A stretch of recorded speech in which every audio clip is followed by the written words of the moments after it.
shorter practice towards the end. I got a lot of different topics today. So I think what I'll start with, the drill, you have COVID questions, put them in the chat, but let's start with COVID. So two main things, interestingly, the spike continues to grow. Now it's just overtook the highest numbers of 2022. If that doesn't change, it'll actually be worse than ever, because the peak is not slowing down. Particularly worrisome is California, because their escalation rate is trajectory increasing. So it's not only that it's leveling off, the rate of increase is rising continuously. So it's like a hyperbolic elevation like this. I don't exactly understand that, except to say that probably because it's hot out there, they're probably spending more time indoors. But I think it actually speaks more toward contagiosity of this current strain and not towards anything else. That's my guess. Plus, nobody wears any protection, frankly, nobody. Wherever I go. In fact, remember we talked about the craziness of New York, that they were about to pass mandate? They did. So there's a large proportion of New York State mandates you're not allowed to wear mask in public, which is just insane. So they passed that mandate, and they basically claiming the reason for mandate to decrease crime, which I just really? Somehow masking will increase your crime rate. It all sounds politics to me. That's what I'm thinking. I didn't look up which counties did that. I didn't want to bother with details, but it happened. Okay, so that's one. Deaths are also beginning to climb. So the delay happening in terms of total effect, which again, everything so far is expected. Same time last year, sometime in the early to mid-August, we started to see rapid leveling off, and we're not seeing it now. So there may be a very unique situation. We may end up entering the fall with the higher numbers and kind of not leveling down. So we may just have a kind of a highest overall continuous spread circulating. CDC, so that's point number one. CDC just made an announcement that they're really pushing vaccine release, and we're now hearing that they're claiming it'll be happening before mid-September. So about 4 weeks from now, that's their target release for the new vaccine. I've heard from at least several of my patients that they're having a hard time getting current boosters. That basically a lot of places run out of them, and because the old one is not being produced, since it's not covering much and the interest has been declining, everybody's waiting for the new one. My proposal is, if you're going to travel and you're going to get a shot now, just shop around, just call different places. MFA pharmacy, GW pharmacy run out and they're not restocking because they're just waiting like everybody else for the new strain, new vaccine come out in September. So that's regarding that. Questions about COVID? Yeah, Jennifer. You're still muted. Sorry. So my spouse reported on some study he claimed showed masking didn't really do any good. What do you think about that? And this has been going back and forth all the time. So masking works. There's been multiple complex studies showing that.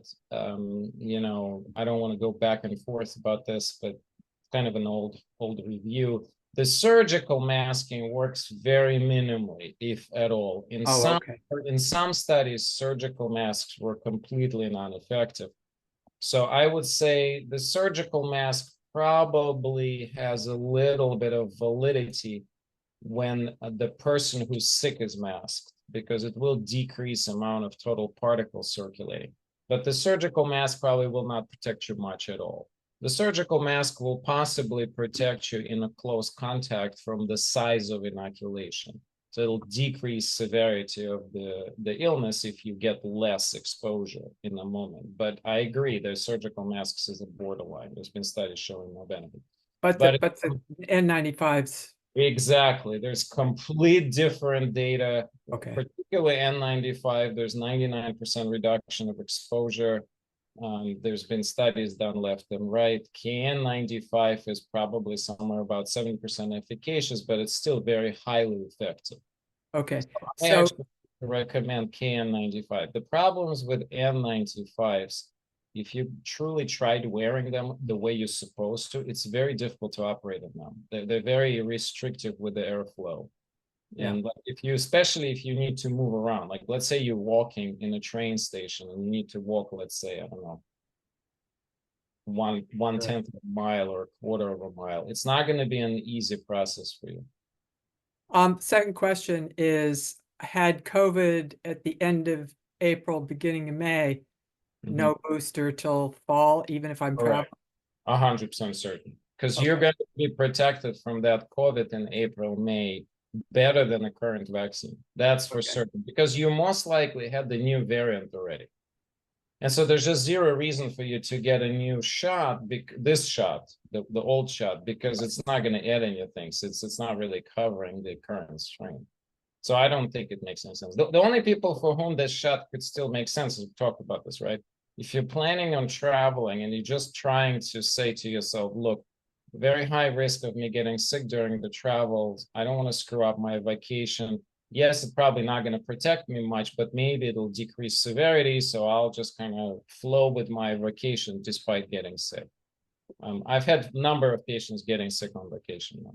So, and again, good news is that most people have very mild symptoms. And because of that, a lot of people not even disrupting their vacation, but still it's quite, it's unnerving because you have to think about all this. You have to inform people you're traveling with. I mean, it's not entertaining, that's for sure. Yeah, it's a great question. All right, so that you were just asking me that in the text, in the message. Yeah, all right. Okay, any other questions about COVID? And you guys just feel free. I put myself on the screen, on the main screen, in case I don't see you. The best thing is to raise hand if you know how to do this here. Otherwise, just unmute. We're a small group today at 24, so we can just talk. All right, if there's no more questions, I'll move to some other announcements. Is it okay? All right. So for those of you who have a lot of allergies, and for those of you who are, questions? Okay. DC West End Library has COVID-19 home test. Oh, cool. Go for them. I think all those expiration dates are relative. And if you have a couple of kits, what you can do, you can sacrifice one. So you can open it and just test it. And if the control is still showing positive, the test is valid. That's how I think about that. So pick them up. Don't, no matter expired or not, keep them in the house. Make sure you have at least 2 kits at home. One of the problems now, because the strains are gradually mutating, right? We've seen a lot of first-time negative tests. So you have to do 2, 3, or even 4 tests before you get one positive. So make sure you have more than one. I actually say everybody should have 3 or 4 kits at home at any given time. We probably have like 6 or 8 laying around somewhere. So get enough, stick them somewhere. Yeah, Paxlovid is going to be okay after expiration date. Please don't quote me on this. I know it's getting reported. Oh, well, I shouldn't have said that, but it is. It's fine. The pills, generally pills that are pills, are going to be good for a very long time. In the worst case scenario, you lose about 5 to 10% of activity. It's still going to be more than sufficient. I hate throwing out pills. There are 2 reasons for that. One, especially if you never throw out pills in a sink, because that ends up in a water waste, and it's really bad for a lot of reasons. If you have a small batch of tablets, like just Paxlovid, probably okay to just toss it in a regular garbage, but just don't open them. Toast them in an original package. They'll deteriorate in that original package over many years when they throw them in a landfill. The best way is, if you have a lot of pills, right? The best way is to take them to specially designated areas. Each township has one. In our area, there is a disposal facility in Gaithersburg, and you can drop off pretty much anything. You can drop off medications, chemicals, anything that you worried about going to a landfill, like batteries, things like that. So you can just Google. Each location is going to have a toxic waste facilities spread out, and usually it's like one and you would just drive over and drop stuff off. Sometimes some of the facilities will require you to show ID, but mostly you just have different dumping stations for different things. Sometimes you can find things to be able to be dropped off at places like Home Depot for certain things like batteries, for example. But it's kind of easier just to get to know one location where you can bring pretty much anything. What I do, since we're talking about this, what I do is I have a airtight or watertight container that I actually keep outside, and I gradually fill it up, whether it's batteries, old paints, some like whatever. When I used to change oil in a car myself 20 years ago, then I like that changed oil, I put in there the same box. So like all these things I would accumulate, and then I'll take them in that box over when I would just pass through that area anyway, and I would drop it off. So, if you have a contractor who you like and they work with you, well, contractors always know how to do that. Like that's part of what they do for a living. So if you have a contractor who you periodically engage in helping around the house, you can also ask them to help you with the dumping. So, and then there's special services, but those tend to be overpriced. Our contractor, when we were doing this, if he was going there anyway, he wouldn't even charge us anything for it. He'll just pick up whatever is there and just dump it.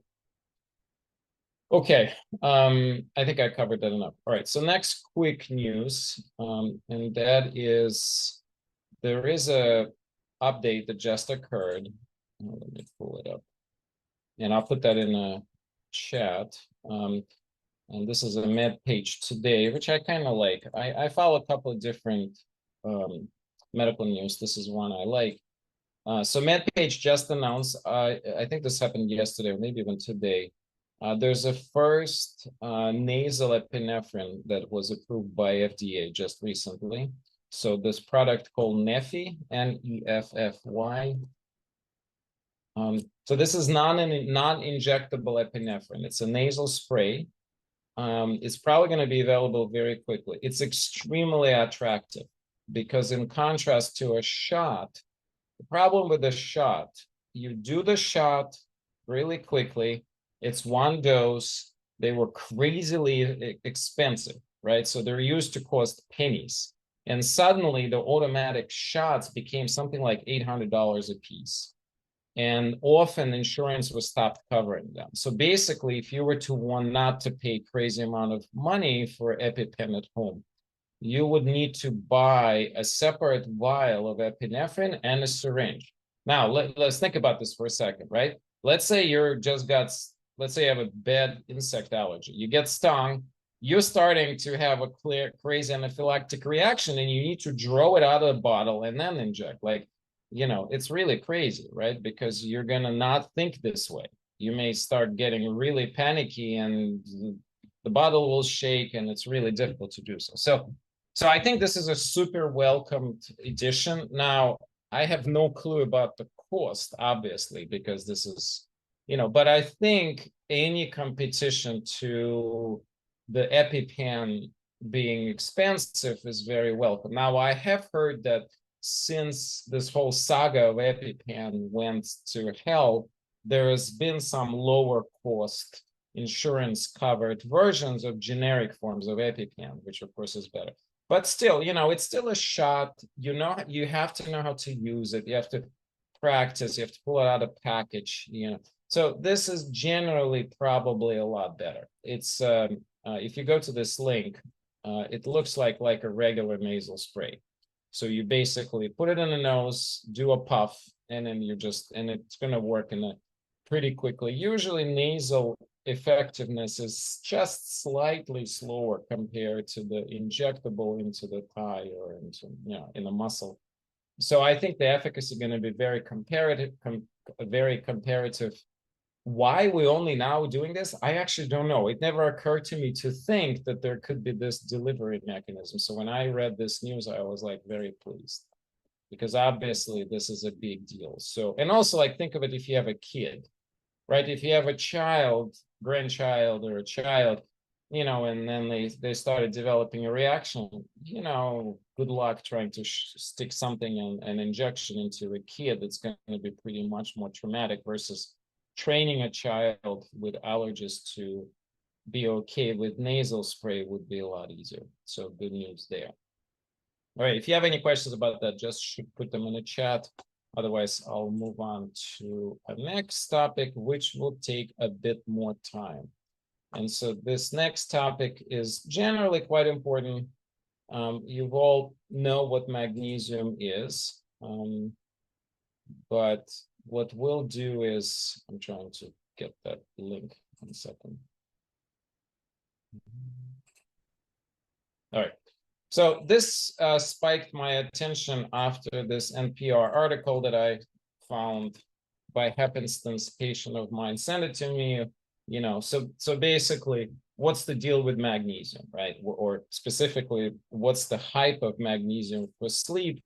The part of this article was written because there is this viral TikTok video about sleepy girl mocktail, basically mix of magnesium powder and tart cherry. Apparently that video circulated close to like many millions times, and kids are all over this place. Just like maybe about a year ago, my kids went all over the melatonin because there was some celebrity YouTuber who was promoting it, selling it to his YouTube channel. So now there's the same way magnesium going all over. So I figured if it's all over the internet like this, that I gotta cover this topic. But I think I wanted to talk about magnesium for quite some time, so it's just a good happenstance. So what's the deal here? Well, magnesium is a critical element. You're probably all familiar with it to some degree. It is a cofactor in somewhere close to 300 pathways in our body. It's not only serves as a cofactor, it itself also serves a critical role of electrolyte. And electrolyte is the substance that maintains a certain concentration of solutions or solids in the blood, right? And so without critical electrolyte functioning, we're going to have horrendous problems like arrhythmias, atrial or ventricular arrhythmias, and some of them can lead to death. So correct amount of magnesium, both not low and not high, is critical for life. And generally speaking, we're supposed to get about 200 to 400 milligrams of magnesium from healthy, well-balanced diet.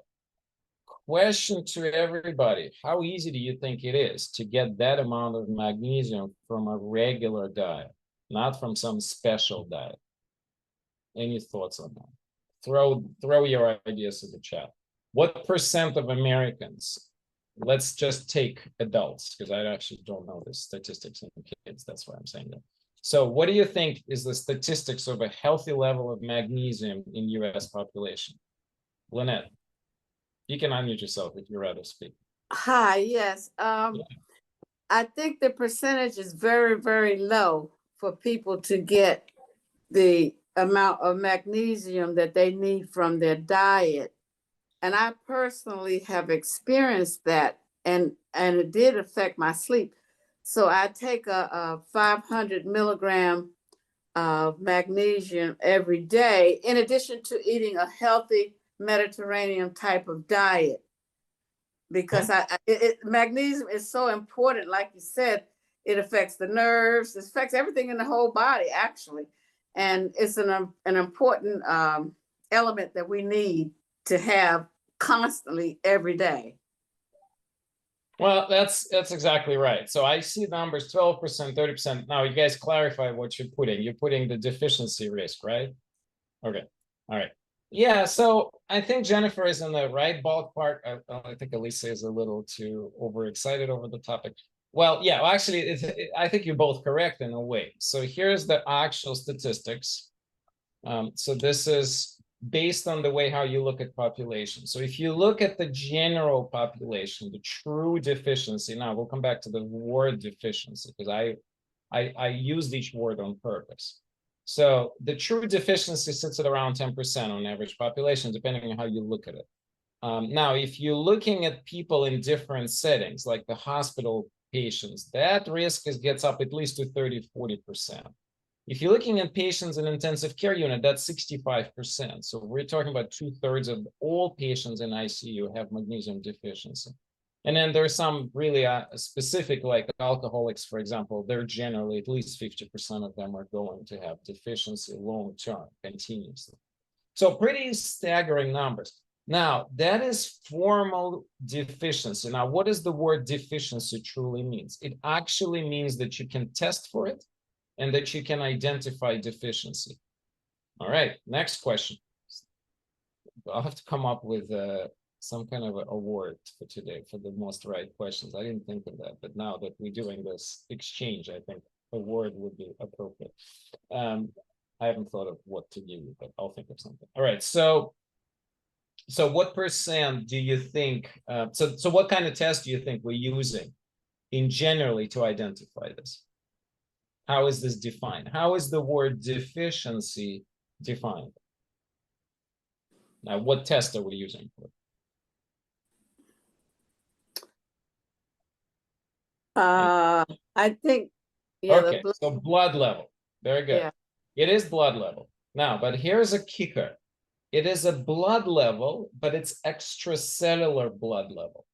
What do I mean by that? There are two ways you can test for magnesium. You can simply run a serum test, and the serum level of magnesium is kept at extremely narrow range. Why? Remember word electrolyte that I used? Because magnesium in a serum plays a critical role of electrolyte. So if for whatever reason that gets off-killed, you are at a much higher risk for severe complications, including death, right? Cardiac arrhythmias.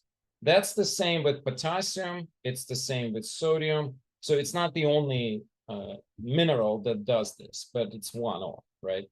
So yes, so it's a blood test and it's a serum test. Now, the much better test for magnesium would be something called magnesium RBC or MG-RBC. So that's a more specific to looking inside the red blood cells.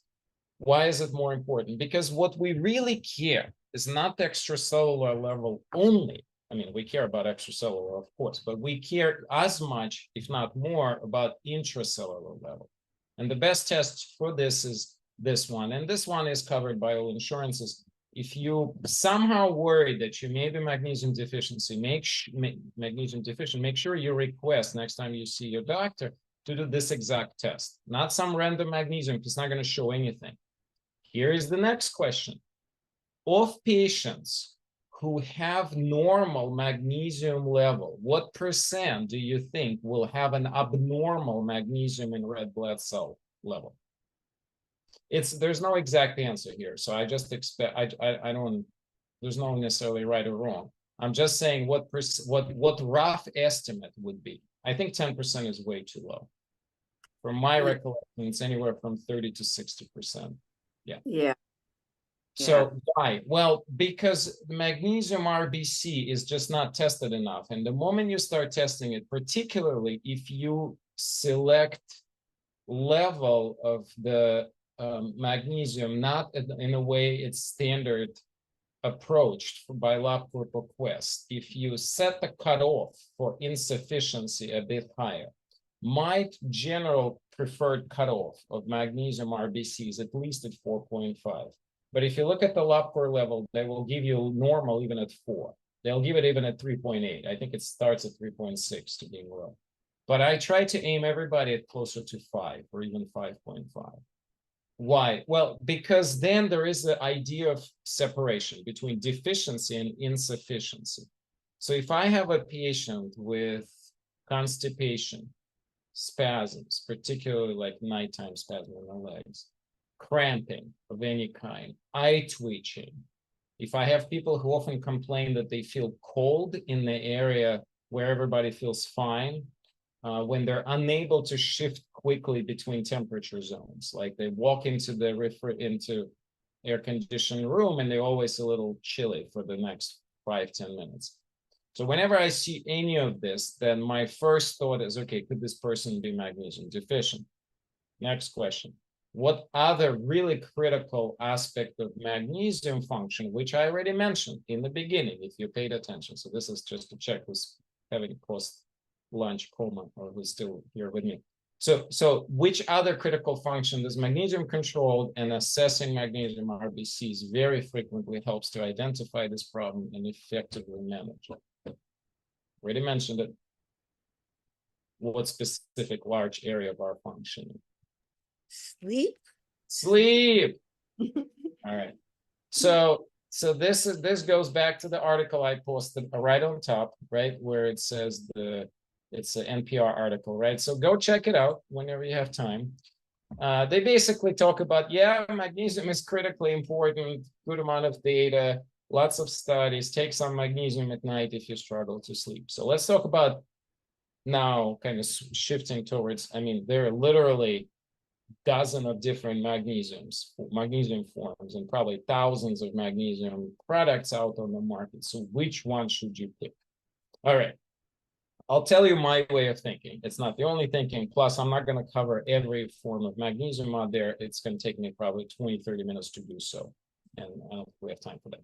So the way I think about magnesium can have a lot of side benefits in contrast to side effects. And then they can actually be side effects too, but they could be side benefits. So first and probably most common, if you take enough magnesium orally, you're going to have some stomach problems. You may have diarrhea, you may have bloating, you may feel a bit, bowels may feel irritated and gurgly, and it'll last for whatever your typical transient time, let's say a couple hours, maybe more, maybe even more like 10 hours until you fully absorb all of that and it kind of moves into circulation. So because of that, the different forms of magnesium play a critical difference. So for example, my preferred form for anybody with constipation is generally magnesium citrate. I'm going to start typing all this, magnesium citrate. Citrate usually comes in a smaller doses, anywhere from 100 to 150 milligrams per capsule. There are some companies, particularly now, makes this huge magnesium tablets that are more like 200 or even 250 milligrams.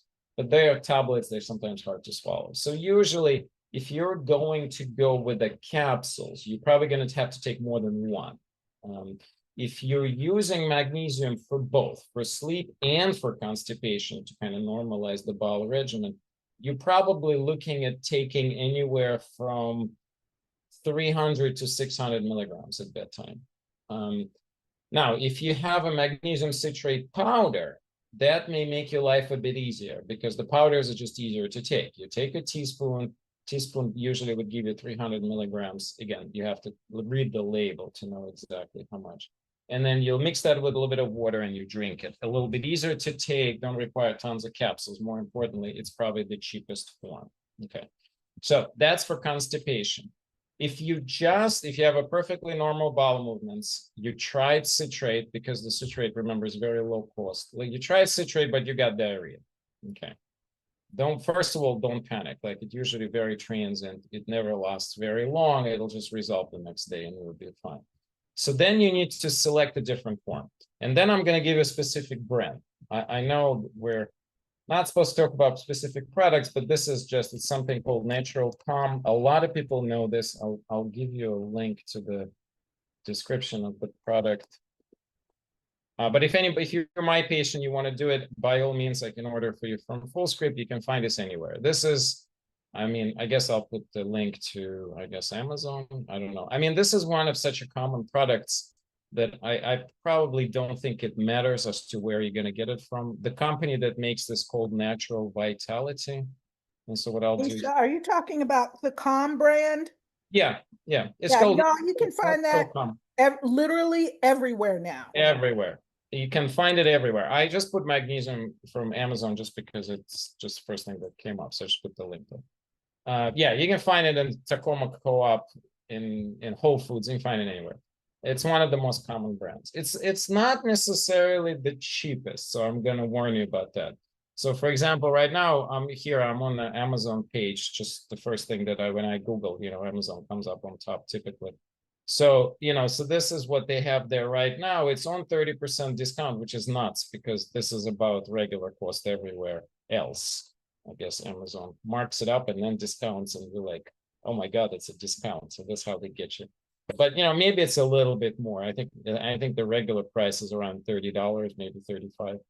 So, this is 16 ounces or basically 400, no, a pound. So that should last you for quite some time because you're going to usually use 2 or 3 teaspoons. A teaspoon is generally around 2.5, 3 grams of a powder.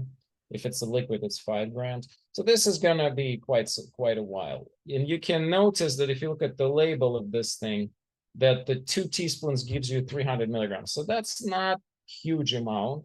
And also notice it's a different form.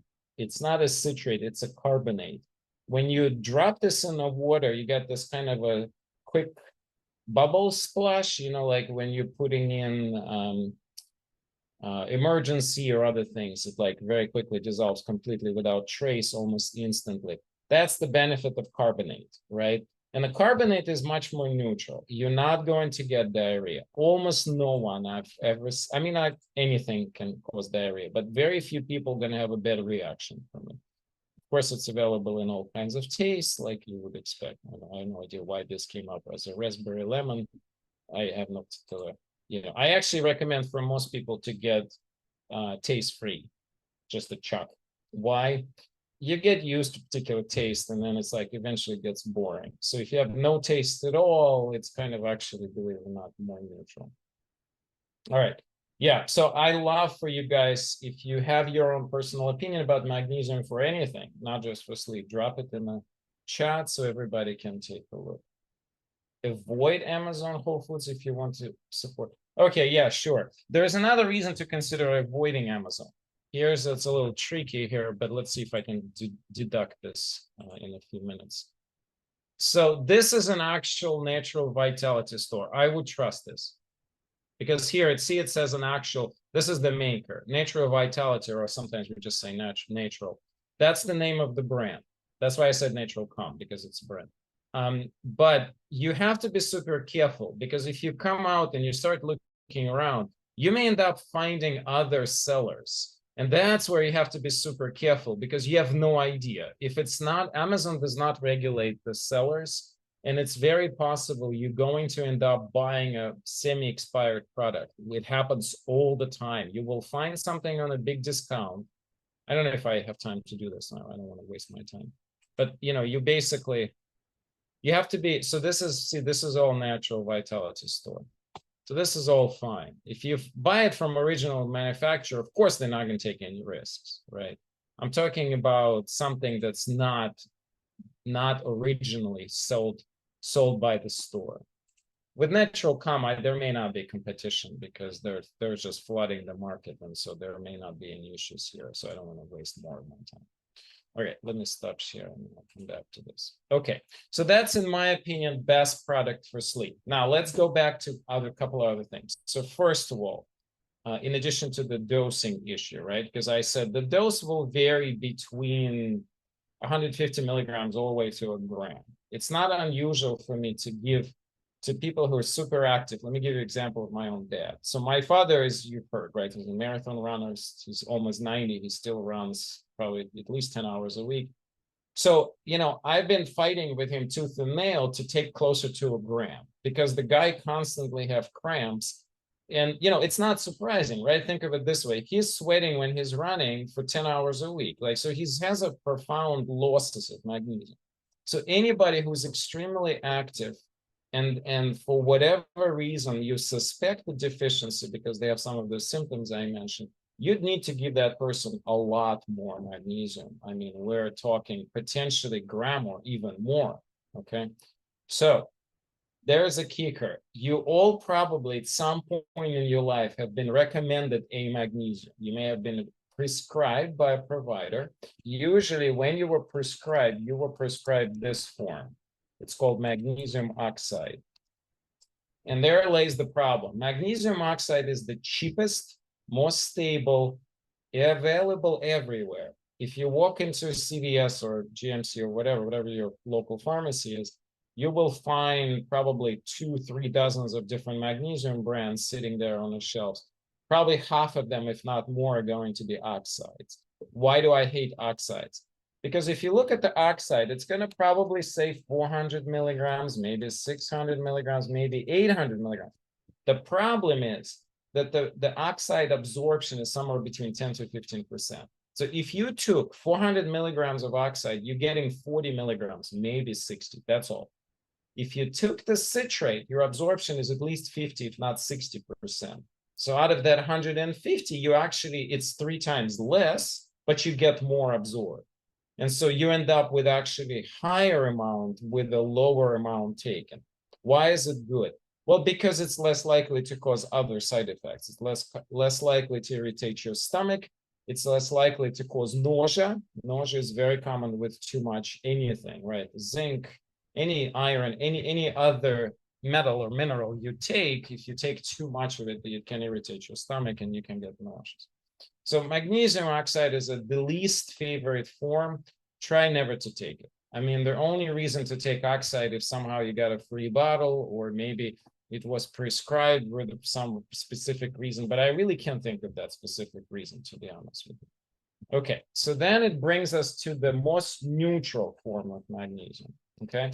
And that's magnesium glycinate. Why is it most neutral? That's because it's the least likely one to cause stomach problems. Unfortunately, oral magnesium, no matter what form you take, has a pretty high chances of causing some diarrhea, upset stomach, bloating, a little bit of nausea. It's because magnesium itself is slight irritant, okay? So with that in mind, what do you think of what kind of alternative ways of taking magnesium do we have? I think that's probably the last question. We're gonna wrap up this in a couple of minutes. Nuts. Okay, so you're talking about the food. Well, sure. I mean, there's tons of great forms of magnesium in food. I mean, our favorite chocolate would be one, although if you're worried about lead and cadmium, as you heard from last week, you probably don't want to take too much chocolate, but okay. You know, lots of fruits and vegetables going to have a lot of magnesium. Mango is very high in magnesium, but magnesium is everywhere. Okay, I'm not talking about that. I'm talking about what route of administration specifically, if you cannot tolerate high dose of supplementation orally. And Jennifer, suppositories exist, but I will tell you, it is not most favorite form for most people, especially actually since, you know, it's actually quite uncommon. Yes, but it does exist. Suppositories do exist. They rarely administer for all kinds of obvious reasons. You know, main one is it's just not most favorite form of insertion. All right, but I'm looking for something a lot simpler. You all get it.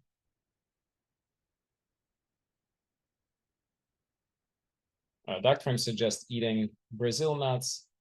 I think, Janet, are you sure? I think Brazil nuts is really more for selenium. It's not for magnesium. There are other forms. There are other forms of magnesium. Dark greens. Pumpkin seeds are a great source. If you wanted to get the highest amount of magnesium from a nut source per 100 grams, pumpkin seeds. Pumpkin seeds. Excellent. Thank you. So from food that's a great perspective, suggestion. especially for guys, pumpkin seeds is my favorite too, because it's also really good for prostate. And toss them in your yogurt. They're wonderful in yogurt. Yep. All right, but I still want to get the answer to this because it's the last point I want to make before we finish this part up. In terms of what route of administration is alternative to standard oral, which you should consider in certain circumstances, and I'll talk about circumstances in a minute. And this is one of, and I do it myself, by the way. I don't tolerate tons of magnesium orally. I get runs right away. Oh, the magnesium oil. Okay, oil would extend that thought process, Lynette. What about the putting oil? How? Taking oil? How? Epsom salts? The sprays. Okay, all right. So Epsom salts, basically topical. So the topical magnesium, now Epsom salts is only one. Of course, it's very common. We'll come back to IV in a second, okay? Rick, hold this thought. I want to end with that because you're right. The IV is the most efficient. It's most expensive. It's most cumbersome. It's also riskiest, obviously, but it's most effective. 100% gets absorbed, 100% gets distributed, nothing gets wasted. But the topical is the one I was thinking. And particularly, I'm thinking of creams and lotions. It's a wonderful way of getting magnesium. You can't get a crazy high amount. It's impossible to get over 150, 200 milligrams, but it bypasses the gut. So it's 100% absorbed. It just takes a little while, and it will not generally have an immediate effect. The IV, for example, will have an instant effect. With a topical, it's a bit slow. But magnesium is great for one specific thing, which is where I was going with all this. If you have a lot of cramps at night, or if you have a lot of restless leg syndrome or something like this, put magnesium on it. And I'll address the lotion versus creams versus sprays in 1 second. So, and try it, just try it. Get a magnesium topically and use it. Now, let's talk last about, because it's a really important point. Unfortunately, what Jennifer speaks is that the standard lotions or oils are very sticky and sometimes quite acidic. And they're going to leave this kind of a slight burning sensation on your skin. And if you're very sensitive, that sensation can be really bad and completely make you unable to use it. So there are some forms that I prefer. So there is a couple of brands that I like for this. One is called Trace Minerals brand. So that's good one. It's less acidic. And my favorite one, I'm actually going to give you a specific product.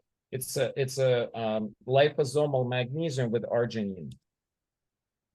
And magnesium top.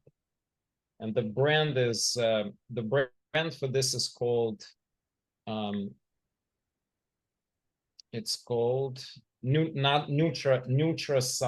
So let me put that in. And this one I would need to order you through full script. You probably can find this. And this is called magnesium and L-arginine cream. And it's mixed with liposomes. And it actually leaves almost no residual. So this is the actual cream. And then the brand called Nutrazol, which I'm one's in the bed and one's in the catasaurus. Say again? We're close now. Yeah. What is, I'm sorry, somebody is speaking. Carrie, I think you're speaking. I'm not sure if you had a question or you forgot to mute yourself. Okay, you forgot to mute yourself. Okay, so that's currently my favorite product. It's priced, it's not the cheapest price. You can find there is this Magna gel that I used a lot before. That is a little bit cheaper and a little bit more concentrated.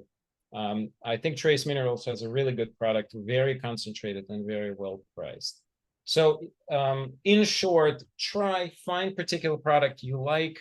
I highly recommend this for anybody who is the runner or who uses a lot of, like, who does a lot of exercise, a lot of cardio for long periods, right? Because unfortunately, the cramping, especially when you're training in hot weather, is very, very common. So this could really solve that problem.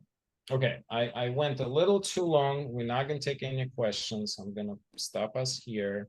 We're going to reorient and we're going to do a little bit of a mindfulness practice as our topic suggests. So find a position. I got this fancy new chair from my wife. Apparently this is like the Cadillac of chairs, and it was used, so it was cheap. But I appreciate it, it's very comfortable. So make sure that if you're sitting in a chair, uncross your legs and put your feet on the floor. If you laying down, which is fine, just imagine your feet are on the floor.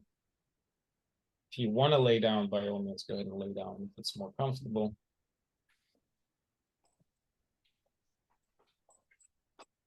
But what I want us to do is we're actually going to do a little bit different practice, and it's I kind of like to do practices based on where we are in the seasons and where we are with the weather. So we have this really gloomy, kind of slightly sad, rainy weather in most of Northeast. If you're not in Northeast, I'm sorry. If you're in a beautiful, shiny, sunny weather, be with us. It's okay. Most of us here in Northeast experiencing post-hurricane status. So let's open up to a sensation of sadness, to a sensation of associated with this kind of gloomy state with the rain. Connect that sensation to our breaths. Inhale and exhale. We inhale, we hold on, and then we exhale and we let go. This is our natural pattern of life. What we want to do here, once we connect to our feet, feel our feet on the ground, on our floors, connect with our breath,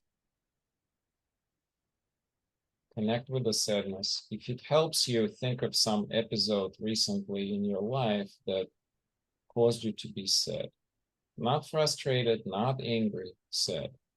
There's a lot of stuff in life that happens that causes the sadness.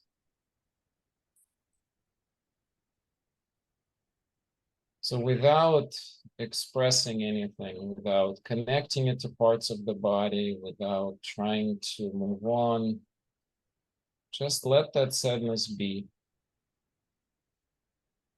Give it space. Realize that nothing happens when we stay with a particular emotion, when we tune to the momentary awareness that comes into whatever this is. And for the moment during this breathing practice, it's a sadness. We're not going to convert it. We're not going to ask it to move on. Just like the weather. The hurricane came, skies are gray, they're beginning to clear out. They'll pass just the same way. For now, we're hanging on to the sadness. We feeling when we inhale, we're feeling the space inside where the sadness stays. Now, if it helps you to connect it to a particular part of your body, maybe to the heart, maybe to the stomach. Again, without forcing anything, all we're asking ourselves is to allow for it to be there.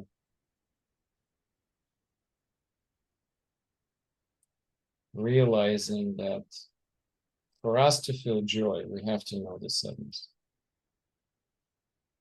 Holding on and letting go.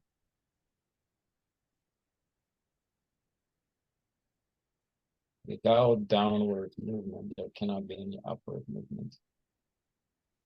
Everything is in this yin and yang of a balance.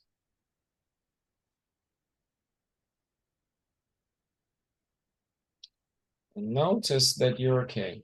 Notice that despite the heart may be feeling heavy, maybe you feel soreness in your stomach or you feel a bit bloated. Notice that whatever the sensation is, you're okay.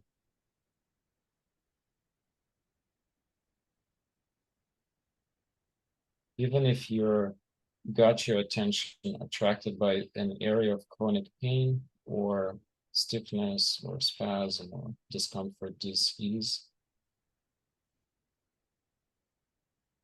but that's okay.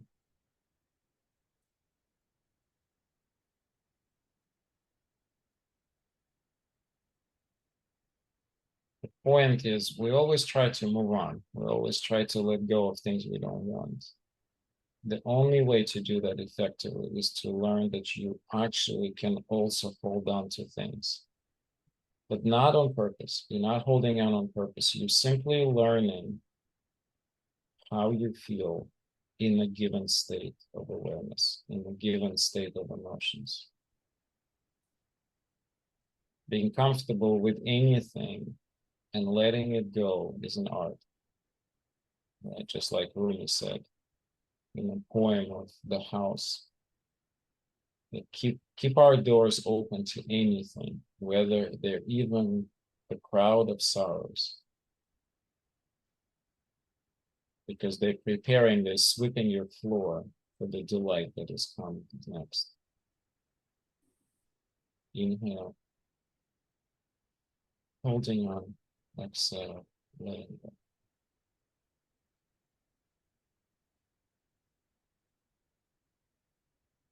Let's begin slowly deepening our breath, beginning gradually to lessen our grip on that state of sadness, and instead just staying with the breath.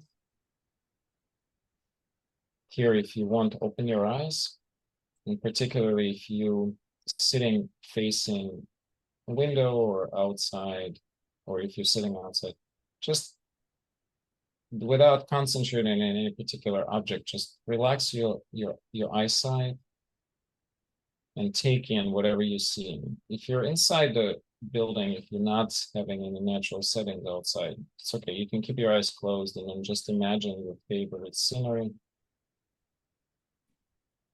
And without disruption of our breath, just take whatever comes to you. If you need to shift your eyesight from one place outside to another without concentrating on anything, just stay present to anything that's happening outside there in the nature. Even if it's nature, it's just a neighbor's house, it's fine, it doesn't matter. We're just observing the life outside while we're taking deep, slow breaths.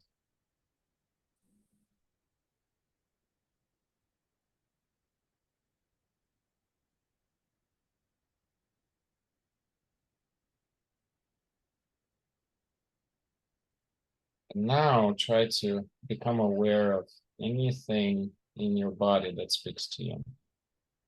See if there is a particular area, maybe there's a soreness somewhere or sadness that feels specifically somewhere in the body. Maybe it's in the heart, maybe it's in the stomach, elsewhere. Don't judge it, just be aware. I mean, this is the way our bodies talk to us. You may also not have any soreness or pain. You may just be attracted to a particular area for no particular reason. You just feel like, oh, I'm noticing this part of my body. I don't even know why, I'm just noticing.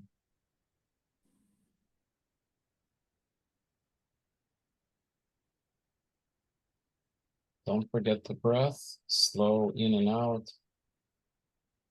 No particular pace of breathing, just deep.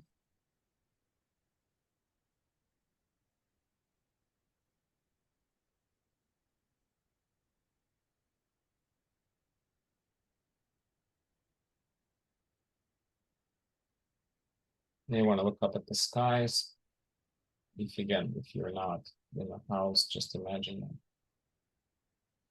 See how right now where I'm sitting, it's really gray. I don't see particular clouds, it's just all kind of grayish, kind of darkish.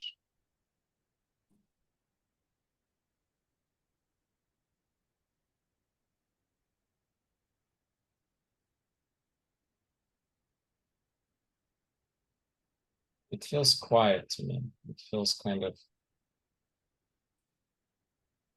neutral. Not sad, not happy, just quiet. Even though it's only almost 3 o'clock.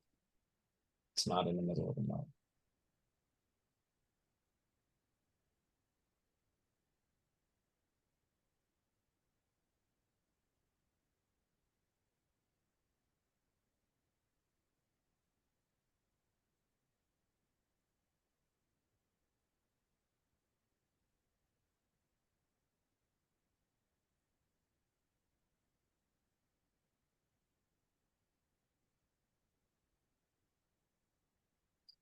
Slowly begin to come back.